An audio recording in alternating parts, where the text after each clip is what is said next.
Good morning, my name is Johan van Zyl and this is Michelle, and today we will be giving you a demonstration on why it is so important to react preventatively when you are young to make sure that you don't land up with thick glasses.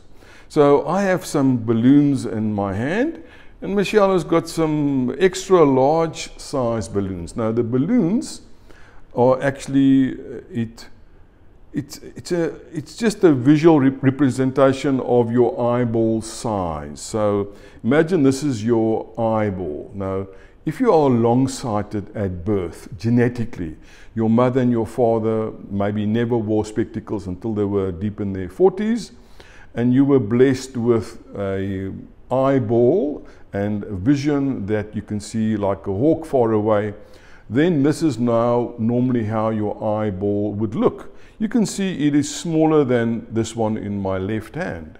So if you are long-sighted, hyperopic at birth, your eyeball is smaller, the skin of the eye is thicker, the retina and the sclera is all a little bit stronger, the jelly inside is also smaller and stronger, because you can just see it, this balloon, it's a smaller balloon.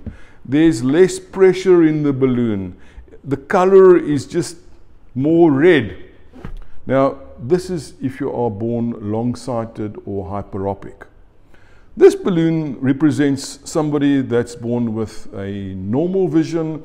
The eyeball size is slightly larger than a person that is hyperopic or long-sighted. And this is what the norm was. And in certain areas of the world, the norm is still this. Most children are born with reasonably good vision in general. So if you are blessed with normal vision, your eye doesn't have to strain when you look far away. This is how your eyeball would be looking. It's slightly larger than a person that's hyperopic. And we call this condition emmetropia. Your eye can relax. You can see the red is slightly less red, so the eye itself is a little bit thinner than a hyperope's eye.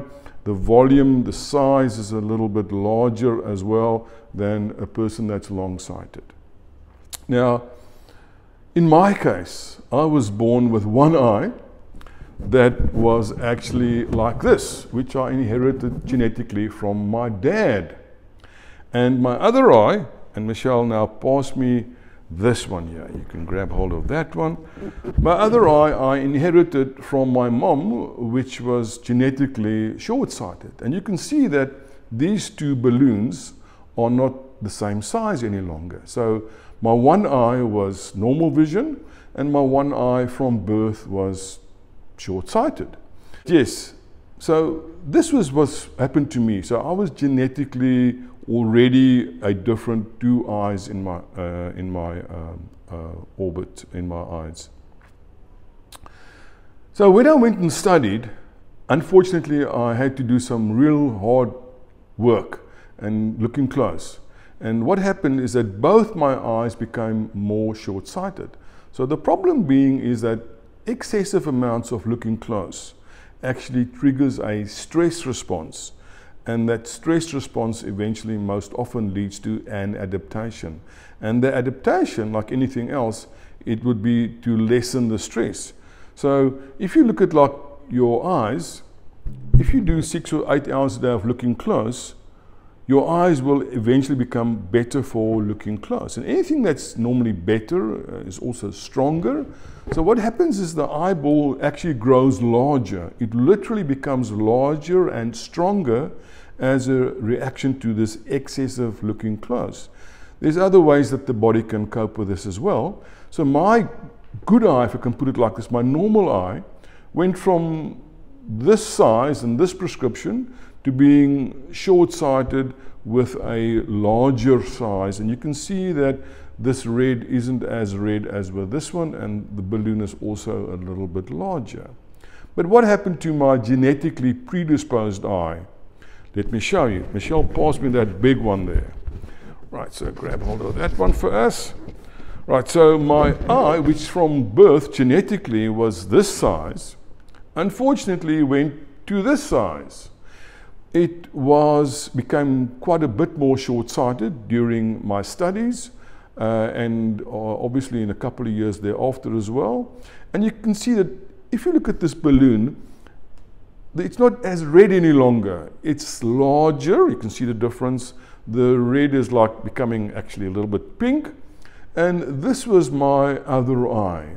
The skin of the eye was thinner. The retina, the sclera was all a bit thinner. But what happened to the eye jelly? So when you are young, the eye jelly that's inside the eye that's transparent, actually it fills the void. It's strong. The eye jelly is tensile strength is good. It's supple. The eye jelly can it expands. It fills this gap, this volume naturally. But fast forward 30 years and a little light bump on my forehead caused this eye jelly to pull on the retina, and I developed a retinal detachment. And that is the risk if you do not look after children's eyes when they are young, is that the risk of becoming, especially if you are genetically predisposed, like in my case, if you are genetically predisposed, it is very important to see your optometrist yearly and make sure that, especially between the ages of 10 and 25, you try and manage your myopia so that it doesn't do what it did to me, unfortunately.